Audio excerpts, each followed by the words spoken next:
Nagpasya ako na gusto ko ng birthday cake. Handa na ba ang lahat na gumawa ng pinakamagandang cake sa mundo? Jack, handa ka na bang kainin ng lahat? Mas mabuting gumawa ng cake? Huwag kumain ng tsokolate. Tara. Okay. Sige. At nagpasya akong gumawa ng pinakamahusay na chocolate cake para sa apo kong si Emma. Sa tingin ko, hindi kailanman magiging masama ang KitKat. Patuloy na hinihiling ito ni Emma sa akin at napalamutian ng kanyang paboritong candy. Ngayon, kailangan na lang balutin ang lahat ng may gumamela. Handa na! Chef, ano sa tingin mo? Oh, kalokohan! Dito ko gagawin ang pinakamagandang cake sa mundo. Inilagay ko ang lahat ng cake sa ibabaw ng isa't isa. Magaling! Ngayon, hahatiin natin ang cake sa kalahati. Oo, ganyan. At ngayon, ito ay ikot natin. Ang natitira na lang ay gumawa ng mga ulap na may kulay ng bahaghari at cute na muka. At ito ay handa na. Walang gagalaw. Meron akong marshmallow tower. Oh, ito ay bumagsak pero magsisimula ulit ako. Ang sarap ng gummy. Wow! Ilalagay ko ito sa aking marshmallow cake. Ilagay natin ang paboritong palayok ng kapatid. At ang huling touch, gummy na puso ito. Dapat malaman ng kapatid ko na mahal ko siya. Tikman natin ito. Magaling! Handa na ang lahat ng cake. Tikman na natin ito. Oh! Wow! Anong kawili-wiling cake ito? Mukhang napakasarap nito at napaka-cute. Kailangan itong kainin agad? Napakasarap nito. Gusto ko ito at binigyan ko ito ng 1,000,000 likes. Ito ba ay chocolate cake? Dapat natin itong subukan agad at mayroon ding paborito kong KitKat. Tara, kainin natin lahat. Astig! Pero ano ito? Ito ang paborito kong gum. Wow! Anong bagay ito? Napakaganda. At pinipili ko ang cake ni Chef bilang panalo. Binabati kita, Chef. Tayo ba ay magpapatuloy? Ngayon, gusto ko ng chips. Gagawin mo ba ito? Handa na ba ang lahat? Pagkatapos ay maaari na tayong magsimula sa pagluluto. Lola, pwede mo bang ipakita sa akin kung paano magbalat ng patatas at gumawa ng chips? Oo, syempre anak. Kumuha ka ng patatas at linisin ito. Madali lang ito. At ngayon, kailangan mong maingat na hiwain ang patatas ng pabilog at ilagay ito sa mainit na mantika. Ngayon, iprito ito hanggang maging malutong. Oh, mabuti. Madali lang ito. Nagbabalat ako ng patatas at ngayon ay hiwa-hiwain ko ito. Hindi ko kailangan ng kutsilyo, pero magagamit ang mantika. Ilagay ito sa kawali. Ayos, nailagay na ang patatas. Oh, hindi. Ang langis ay umaatake. Hindi ako susuko ng ganun kadali. Langis. Aba, Lola, anong ginagawa mo? Ayos lang bang lahat? Teka, huwag kang himatayin. Ngayon ipapakita ko sa iyo ang isang masterclass sa paggawa ng chips. Ayoko ng patatas na ito, pero tiyak na kakailanganin ko ng tortilla. Gupitin ang tortilla sa tatsulok. Gusto kong gumawa hindi lang ng chips kundi ng nachos din. Napakasarap nito. Ngayon ilagay ito sa kawali na may mantika. Kailangan nating gumawa ng guacamole. Kailangan natin ng hinog at malambot na abokado. Durugin ito gamit ang tinidor at ngayon ilalagay natin ang kamatis. Handa na at natitira na lang ang huling hakbang. Time. Oh, Lola! Ayos ka lang ba? Maging malusog ka. Saan na nga ba ako? Tama. At handa na ang lemon. At saan ang gagaling ang usok na ito? Oh, nasunog ang aking mga chips. Nakakatakot. Oh, hindi ko na makita ang mga ito dahil sa itim na usok. Oh, hindi. Nasira ang aking mga chips. Sa mukha na silang uling. Tingnan natin kung ano pa ang meron tayo. Baka ito ay magamit. Oh, sige, tikman mo, baby. Ang lahat ay may masarap na amoy. Pero bakit itim ang mga chips? Siguro ganito talaga dapat. At ano ito? Wow, isang buong plato ng chips. Sapat na ito para sa akin. Napakasarap. Wow! Hindi ako makapaghintay. At ano ito? Ang chef ay naghanda ng bagong culinary masterpiece. Kailangan kong makita ito. Mukhang masyadong malusog ito. Hindi, masama ito. Nanalo si Lola.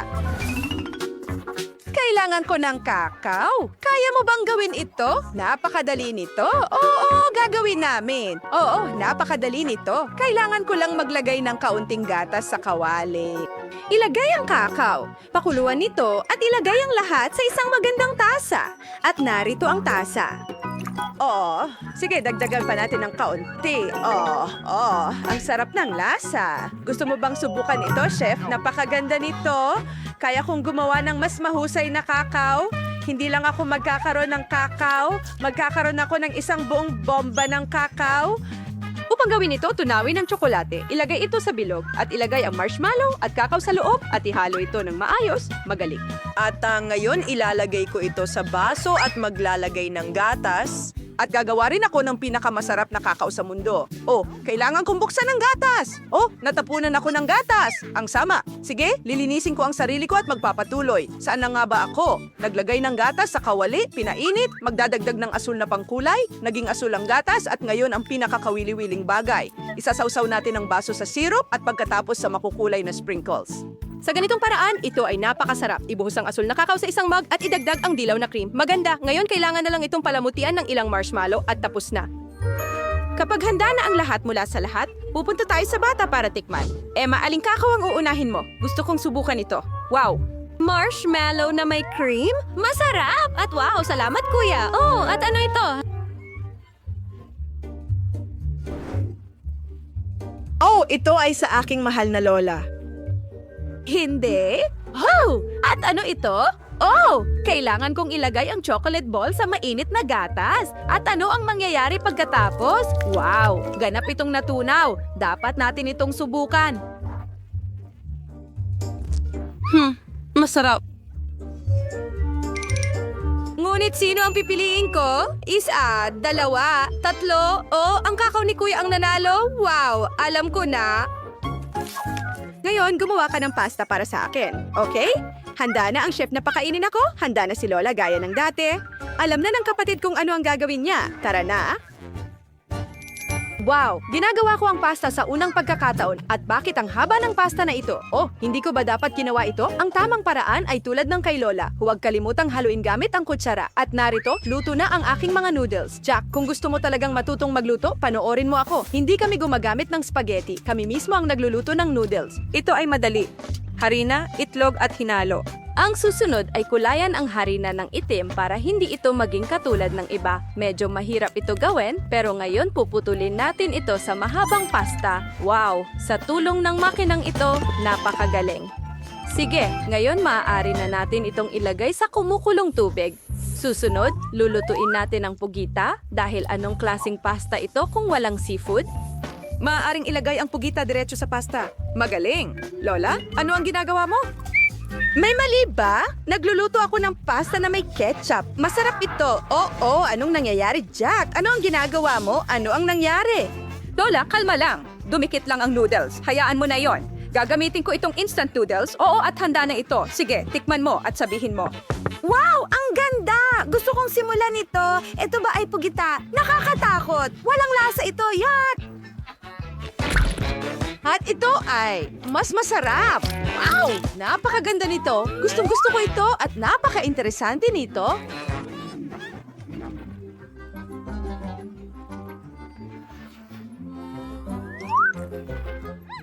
Masarap pero masyadong maanghang. Oh, ang bibig ko ay nasusunog pero pinipili ko ang pasta ng kapatid ko. Iyon ang pinakamasarap. Tingnan natin kung ano ang nasa ilalim ng inyong hood. Wow! May pirasong hilaw na karne si James. Ano ang nasa kay Phoebe?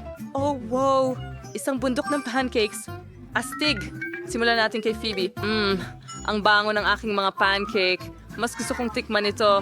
Ay, ayoko na ng butter na ito. Isasawsaw ko itong pancake sa tsokolate. Ay, magiging masarap yan. Tara na natin to. Sobrang sarap. Gusto ko ito. May naisip akong ideya, sa totoo lang. Oo, naampun na ang Darwin dyan. Davish ko ay isang tubo wala si bubuhos ang tsokolate sa ibabaw ng mga pancake gamit ito. Tingnan mo, hindi ba ako henyo? Mahusay na ideya ito. Tignan kung gaano kaganda dumaloy ang tsokolate sa mga pancake. Oo, ngayon kailangan kong tikman lahat yan.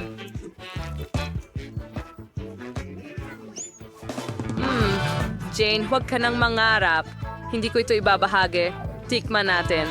Ang sarap. Gustong-gusto ko ito. Jane, ikaw naman ngayon. Wala akong swerte. Nakakuha ako ng piraso ng hilaw na karne. Ang walang lasa. Kailangan ko itong subukan kasama ang tsokolate. Mukha itong nakakatakot. Hinding-hindi kakain ng hilaw na karne. Masarap lang ito kapag luto pero hilaw sa tsokolate. Subukan natin. Nakakasuya yan. Baby, subukan natin. Hindi, salamat Jane. Ikaw na lang ang tumapos niyan. Ew, ang hilaw na karne ay nakakasuka. ang tsokolate ay hindi talaga babagay dito. Susubukan ko pa rin kainin ito ng buo. Ang mga hayop sa kagubatan ay kumakain ng hilaw na karne. Kakilakilabot. Nakakatakot ito.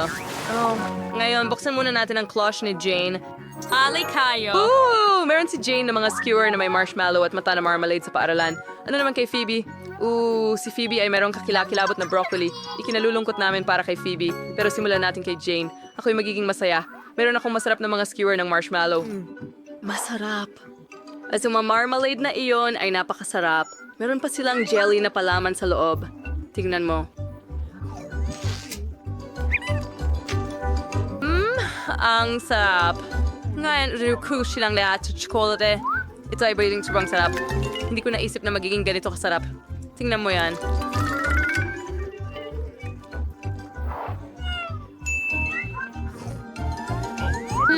Tama ako. Ito ay hindi... Hindi ko panipaniwala. Astig. Gustong gusto ko ito. At halos tapos na. Heto na. Baby, pasensya na. Kakainin ko ang lahat at tiyak na hindi ako maghahati. Ang sarap-sarap. Ayoko talagang subukan ang mga broccoli na ito. Mukhang hindi masarap at hindi ko gusto ito kahit kaunti. Baka mas masarap ito kapag may tsokolate. Ang Sige. lalaki ay gumawa ng malakas, malahalimaw na lunok.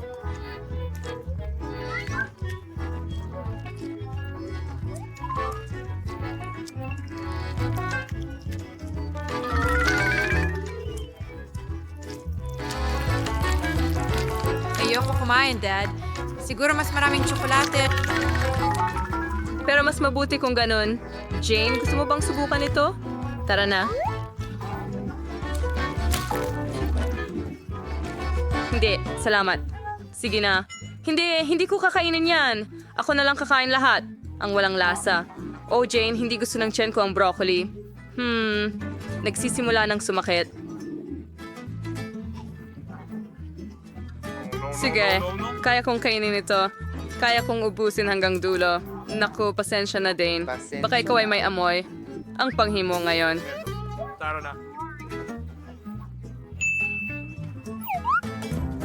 And sa ngayon, sinaway ko na siyang kay Phoebe.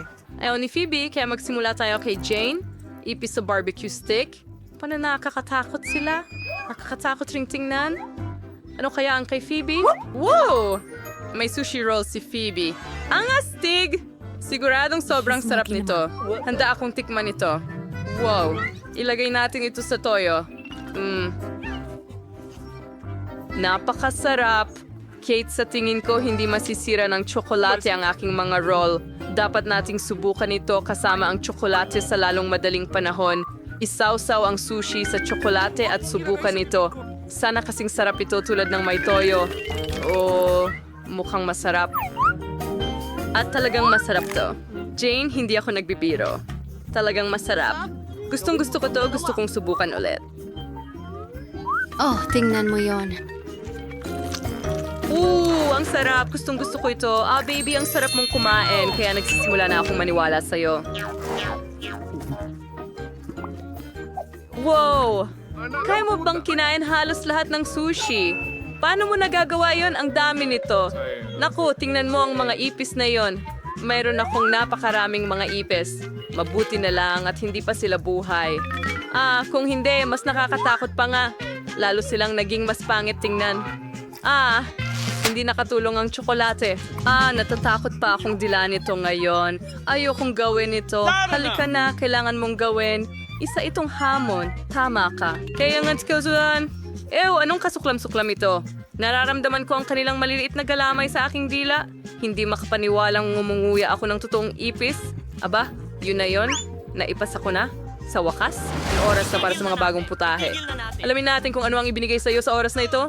Wow, si Jane ay may magagandang pink na donuts dito. Astig. Pero tingnan mo si Phoebe, meron siyang kakilakilabot na punggita sa... doblehin ang puntos. Hindi ko alam.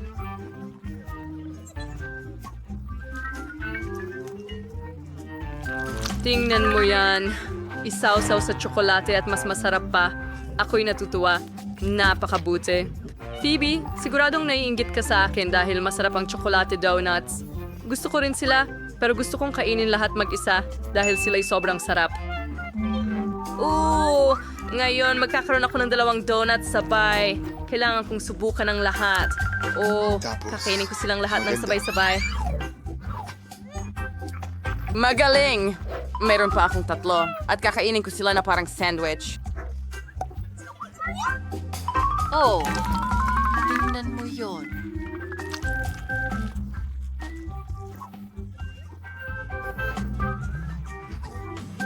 Ang sarap at tamis. Oh, hindi ako makapaghintay na tapusin ito lahat. Sige na, Phoebe. Ikaw na. Oh, talaga? Hindi naman ako na ang kakilakilabot na pugita. Oh, mukhang nakakatakot kahit chocolate hindi tutulong dito. Amoy isda rin. At ang mga galamay ay nakakapangilabot. Ew, sobrang...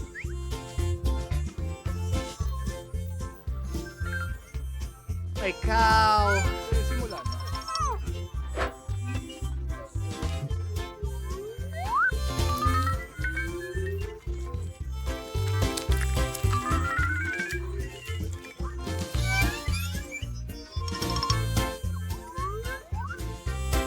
Kadiri! Nakakainis. Kailangan kong tapusin ito para matapos na ang aking bangungot. Oh, ay nako. Malapit na akong matapos. Ugh! Hindi kita kinainggitan, Phoebe. Nagawa natin ito! Oh, nagawa ko ito! Tigil, Phoebe. Ako ang mauuna. Oo, may masarap na bag ng Cheetos si Jane. Astig. Ngayon, mayroong... mga kabuti si Phoebe. Mali-mala siya. Dapat mas mula tayo kay Jane ngayon. Oo. Mahilig ako sa Cheetos. Napaka-appetizing nito. Siguradong hindi ko matatanggihan ang isang napakasarap na pagtrato. Subukan natin agad. Wow, tingnan mo yan. Subukan natin.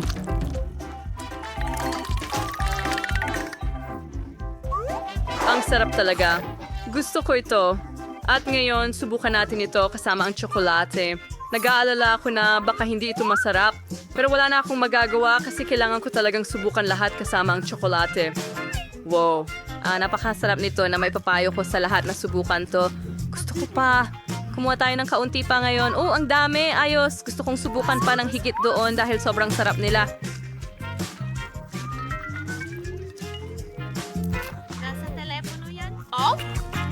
Ang kombinasyon ng asin at tamis ay talagang kahanga-hanga. Hoy, Jane. Kailangan ko ng kaunti, pakiusap, tumigil. Hindi ko huwag mong subukan. Meron kang hilaw na kabuti, kaya kainin mo ito. Nakakainis. Sobrang sama ng lasa ng hilaw na mushrooms. Ayoko talaga ng mushrooms. Baka mas masarap kung may chocolate. Kailangan ko itong subukan. Isawsaw natin lahat sa chocolate fountain at makita natin mismo. Mukha silang cute pero duda akong masarap sila. Ew, ang sama niyan. Sige lang. Okay. Sige na. Jane, wag mong subukan ang kabuti na may tsokolate. Kasuklam-suklam ang lasa. Bakit si Jean may masarap na Cheetos at ako merong hindi masarap na kabuti at tsokolate? Oh, meron ka na palang mga bagong pagkain sa ilalim ng takip. Kailangan nating alamin kung sino ang mauna. At si Jane yon. Tingnan natin kung anong meron siya. Sorbetes ito. Oh, talaga namang maswerte ako. Sorbetes na may tsokolate. May mas masarap pa ba? Ang sarap-sarap at mukhang masarap. Wow, sobrang sarap. Gusto ko pa. Salt like in sorts the my chocolate. Napakasarap na sorbetes. Nagtataka ako kung ano ang maibibigay niya. Kung ba ice cream lang ako, magiging masaya kami ni Jane. Hindi ko na kayang panoorin si Jane na kumakain ng napakasarap. Tingnan natin kung ano ang meron ako. Ano? Kinchay? Ay, naku! Ano? Hindi pa nga ito maginhawang isaw-saw sa chocolate fountain. Suriin natin Sige. ang lasa. Oo. Ay, mukhang nakakadiri. At masama rin ang lasa. Mas tolerable na itong kainin sa pangalawang kagat. Okay, kaya ko na at kakainin ko na lahat. Itong malaking celery.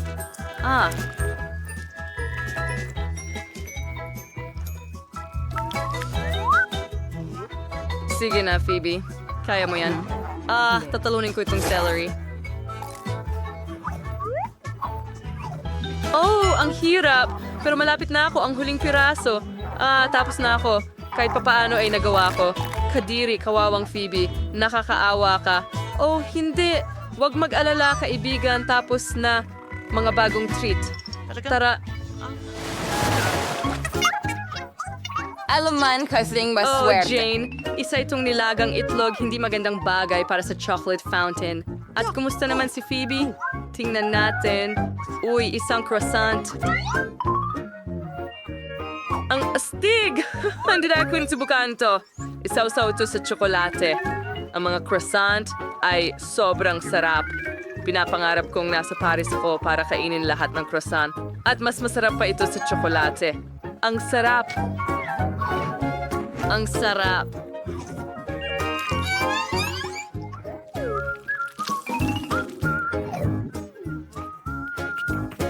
Haha, ang ganda ng tsokolate mong bigote. Ano? Oh, tama ka. Nakakatawa ako. Jean, ikaw na ngayon.